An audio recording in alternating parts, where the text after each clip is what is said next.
আসসালামু আলাইকুম, hello everyone, welcome to my page. তো আজকে এই যে কলমদানিটা দেখলেন, এই কলমদানিটা বানানোর চেষ্টা করব। তো প্রথমে আমি A4 সাইজের কিছু রঙিন পেপার নিয়ে নিলাম, নিয়ে সেগুলো একটা মার্ক করে 6 ইঞ্চি বাই 6 ইঞ্চি মানে 4 কোণা করে মার্ক করে কিন্তু পেপারটা কাটতে হবে, যেন পেপারটা পুরো 4 কোণার হয়। তো এই পেপারটা আমি স্কেলের সাহায্যে মার্ক করে নিলাম, নিয়ে এখন কাঁটা দিয়ে কেটে নিচ্ছি বা কাঁচি দিয়ে কেটে নিলাম। নেওয়ার পরে একই মাপে কিন্তু আমি পরপর পুরো যে পেপারগুলো আছে, মোট আমি দুটো বানাবো। তো আমি একটা পেপার থেকে দুটো দুটো করে মোট পেপার কেটে নিলাম।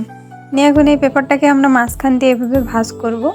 ভাঁজ করার পরে দেন আবারও কিন্তু লম্বালম্বি ভাবে একটা মাঝখান দিয়ে ভাঁজ দিয়ে দিব। তো সেম প্রসেসে অপর সাইড দিয়েও আমরা দুটো পেজের মাথা সমান করে দেন মাঝখান বরাবর ভাঁজ দিয়ে নিব এবং সেম প্রসেসে কিন্তু আবারও একটা ভাঁজ দিয়ে নিব। নেওয়ার পরে এই যে পুরো কাগজটার মধ্যে কিন্তু একটা বক্স মতো হয়ে যাবে। তো প্রত্যেক কর্নারের থেকে চারটা কাগজই কিন্তু এভাবে মিডলে হাফ হাফ করে কিন্তু ভেঙে দিব। ভেঙে দেওয়ার পরে কিন্তু আমরা এবার পেপারটা ঠিক মতো কাজে লাগাবো। তো এখন এই যে এভাবে কিন্তু ফোল্ড করে নিলাম, দুটো মুখই কিন্তু ভিতরের সাইডে দিয়ে দেন কিন্তু পেজটাও উল্টে নিয়ে দেন অপর সাইড থেকে কিন্তু ভাঁজ করে নিব। মাথার অংশগুলো, মাঝের অংশগুলো এভাবেই থাকবে। এখন ভাঁজ করে নেওয়ার পরে আমি মাঝখানে যে কোনো একটা কালার আপনারা দিতে পারেন ডিজাইনের জন্য। তো আমি এখান থেকে 4 কোণা করে একটা কাগজ কেটে নিলাম, নিয়ে সেটা কিন্তু ওই যে ফাঁকা জায়গাটার মাঝখানে দিয়ে কিন্তু একটা পেপার আর একটা পেপারের মধ্যে কিন্তু দিয়ে একদম 3 কোণা একটা শেপ দিয়ে নিলাম, ত্রিভুজ আকৃতির। তো এখন সেম প্রসেসে আমি বাকিগুলো সব করে নিব। তো এখন আমি টোটাল সবগুলো কিন্তু বানিয়ে ফেলছি। বানিয়ে ফেলার পরে এখন আমি এগুলো একটার সাথে আর একটা জোড়া দিব। জোড়া দিয়েই কিন্তু মূলত আমি কলমদানির শেপটা দিব। তো এখন আমি একটা কালার করে কিন্তু সবগুলো রেখে নিলাম।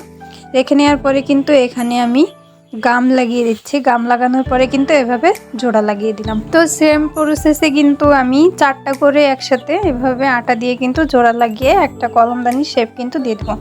তো অলরেডি আমার একটা কিন্তু শেষ হয়ে গেছে, দেন আমি আবারও একটা কিন্তু কলমদানি বানিয়ে নিচ্ছি।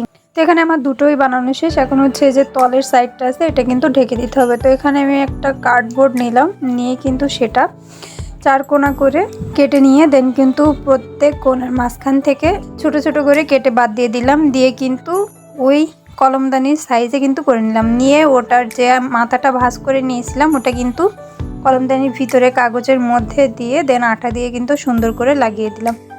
তো এখন তৈরি হয়ে গেছে আমার কলমদানি। তো এর মধ্যে যাবতীয় প্রয়োজনীয় জিনিসগুলো কিন্তু আমরা রাখতে পারবো। তো দেখুন কালারটা বিভিন্ন কালারের হওয়ার জন্য কিন্তু কলমদানিটা অনেক সুন্দর লাগতেছে। বাইরের সাইডটা তো এখন আমি একটু অন্যরকম ভাবে কলমদানিটা দেখানোর চেষ্টা করতেছিলাম। এর মধ্যে কিন্তু আমরা আমাদের কলম, পেন্সিল, কাটার সবকিছুই কিন্তু রাখতে পারবো। তো এখন তো আপনাদের এটা কেমন লাগলো সবাই কিন্তু কমেন্ট করে জানাবেন, এবং আজকের ভিডিওটা এই পর্যন্ত। ধন্যবাদ সবাইকে।